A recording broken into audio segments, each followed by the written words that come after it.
Hey, you guys, welcome to the Out of the Box podcast, the number one podcast that the industry never knew they needed, of course.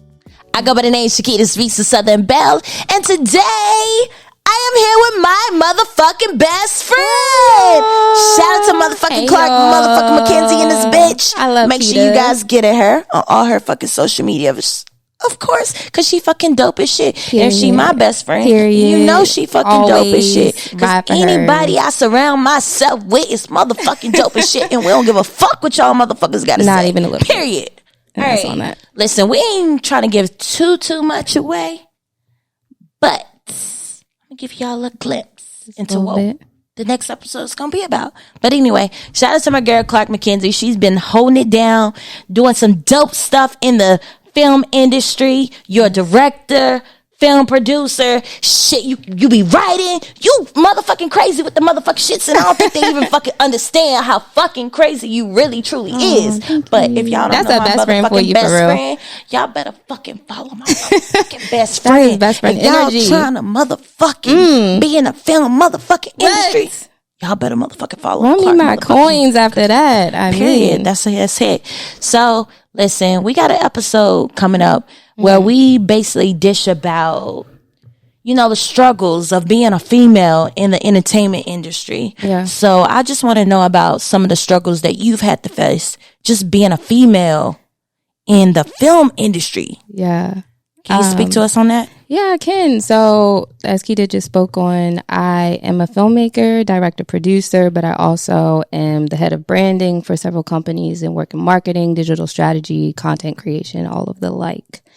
As it relates to film, film is a really complex industry because there's so many moving parts that I feel like people don't know about. I feel like people always see the end result of anything within digital content and they glamorize it, they glorify it, they want to be a part of the end result, but don't really, take the effort of understanding the breakdowns of what it takes to get there and the effort that it takes to contribute or what it takes to be vulnerable in this space and have to collaborate with so many people and so many moving parts. But as it relates to being a female, I think it's a blessing and a curse because,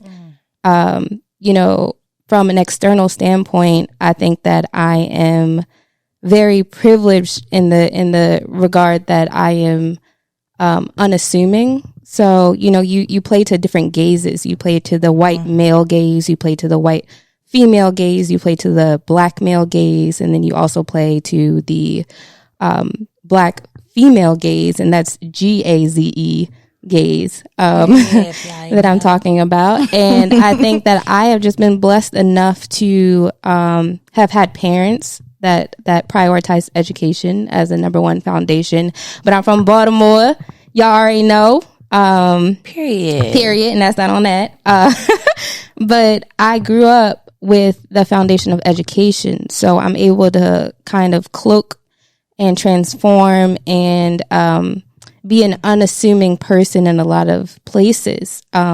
Likewise, because of that same reason, I think a lot of people put me in certain boxes. So I'm not taken seriously all the time. I got my dual masters from Johns Hopkins University, and I don't feel like I need to wear that as a badge of honor per se, and kind of hate bringing it up. But I feel like when I walk into spaces, I have to always say my credentials to be respected in a certain element, or I'm put in certain boxes, and I'm not given the liberty to just walk in and to be trusted based on my own merit or based on the hard work or the effort. And I'm always having to play and market myself to those four boxes, those four gazes. And I'm never really authentically seen for who I am. So we have, unfortunately, a lot of times the black male gaze is like I'm seen as something to conquer. Right. So I could be really trying to collaborate with somebody, be like, yo, you're dope. Like, let's collaborate. Let's work. Let's climb. Let's build. And they see me like something that needs to be conquered, or like, they want to try to finesse me from a dating romantic standpoint. And if I don't want that, then they try to dog you or try to say certain things about you. And then you have like the white male gaze where you're almost like the token, or they fetishize you. Like, oh, you're not like the rest of them, Clarke. You know, and I don't like that either, because I am myself, and I represent a myriad of things, and I have a very complex personality. I have complex likes and dislikes, and I feel like I'm more than just my exterior, so that bothers me. But I find most of all my experience in navigating things is that I'm always put in boxes, and I feel like it's my due diligence to break those barriers and to be myself despite any backlash that might come from any of those quadrants. And I think that that's really important. And so that's why I just, as your friend, but also as a cohort or a fan of you and your talents, I love the fact that you're okay with being confrontational in terms of always being authentic to yourself. And that bothers people. But that's part of how I just resonate with you so much. And I look up to you as a human being, but just as a creative, because no matter what, you always strive to be yourself and have other people fold to respect who that is. And so as a creative, especially in the filmmaking industry, where you have investors that need to be pleased, you have distribution that needs to be pleased, you have the rest of your team, whether it's cinematographers, actors, if you're in the documentary space, a lot of nonprofits, or the actual people that you're filming, you want to please them, and it's just you're pulled in so many different directions. But I think the North Star is yourself, and the North Star is the confidence that you have in always being yourself, despite being in very turbulent places at times. So, right. Yeah. And do you feel like if you were a man, one of the things you spoke about was like, you feel like you have to let it be known that you always have to put out there your credentials. Yeah. Do you feel like if you were a man in this industry that you would have to like always state like, I'm here, I went to school for this shit. Yeah. And at the end of the day, y'all motherfuckers gonna respect me. Cause at the end of the day, I'm on y'all's level just as much as y'all think y'all on y'all motherfucking levels at the end of the day. Do you feel like if you was a man, you would like, would you feel like you would need to do that?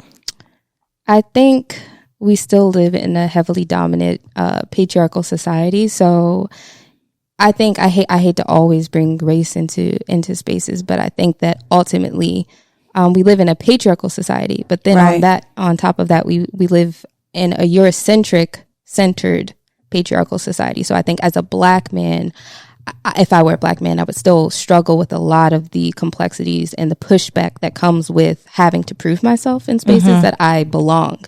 But I think that as a male in general, they also have their cons too, because they don't have I'm petite, I'm 5'3", 130. That's not super small, but I'm pretty petite. So, opposed to being a black man, you're already, regardless of the age, you're 13, you're seen as a man. You know what I'm saying? Like, absolutely. So you have to walk into spaces and kind of like, take off the armor, or like even, be seen as gentle, or try to like tone down the masculinity, because you're always seen as aggressive when you're being assertive, or when you're like really like saying, like, there's been times when I've been on sets and a black man is directing and he's straight up just doing his job, like quiet on set, everybody let's go, and it's like, wow, like, geez, he's being aggressive. No, he's doing his job. He's doing his job as he should. So I think that like as a male, I would have it easier in some aspects of not having to worry about the sexualization of my role. But I think that I would have it almost just as difficult, because I can kind of come in and dominate, and people see that as, oh, that's sexy. A woman is coming in here, and that's different. And so they give you the platform to do what you want to do, but that's still a sexualization of me. You know what I mean? Yeah. So I think it's just different. But I think there's challenges in both. And so I don't want to belittle the challenges that men face as well. Absolutely. And if you had to say one thing out there to the inspiring filmmakers, producers, directors, writers, anybody who want to get in the film industry, what would be your message to those people who want to be in the position you are today? I would say it's okay to mess up. But it's not okay to keep repeating the same mistakes. Like if you can, try to immerse yourself in as much knowledge as you can that might come from resources. It might come from people that you may know. It might come from looking at that YouTube or reading books or just soaking yourself up in as much knowledge as you can. Absolutely. And know that you're not going to know everything. Like you really aren't. There's times that I've read contracts over or needed someone to help me and I didn't have that guidance. I didn't know who to call.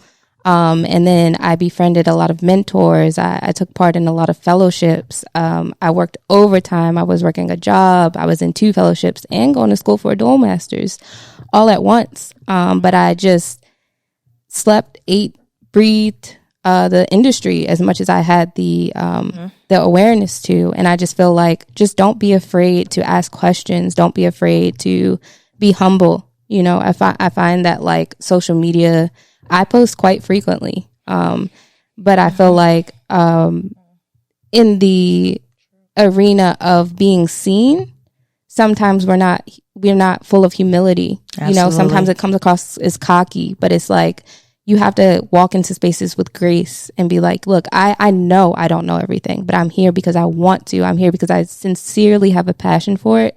I think I have a talent for it. And I am looking for an opportunity, and humbly I want to learn from the greatest, or humbly I feel like I deserve to be here. Y'all might not see it yet. You know what I mean? And Absolutely. A lot of people won't. And you'll get a lot of no's. And being from Baltimore, like born and raised, I didn't have nobody to look up to in terms of the film industry. Like that's so weird. Like when you say film industry, people are like, "Are you doing porn?" Like, you know what I mean? Like, what does that mean? You know, or like, what is film? You know? Absolutely. And so I tapped into documentary film. But I would say my biggest message to aspiring upcoming filmmakers is like to know that you're gonna get it wrong a lot.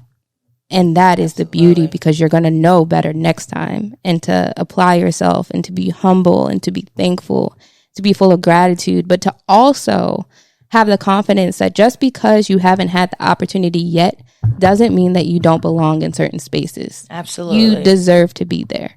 Exactly. And to have the confidence to know that. And be consistent, everybody. Yeah, show up. Be consistent. Show up for yourself. Of the day. Yeah. Listen. You could do anything that you want to do. You just got to really believe in yourself. Yeah. No matter what. And that just goes to anybody that's out there that's aspiring to be something. You know what I'm saying? Don't let anybody get in your way. Yep. Don't let anybody tell you what you can't be. Just show up. Like she say. Yeah. But we definitely want to thank Clarke for coming through. I love my beautiful friend. Thank you. Yes. And make sure y'all go follow my best friend on social media. She's fucking dope as fuck. Thank you. Yes. Y'all just fucking need to do that shit at the end of the day. And follow the Out of the Box fucking podcast page. Yes. God damn. What the fuck wrong with y'all? Go follow us. Bye. Bye.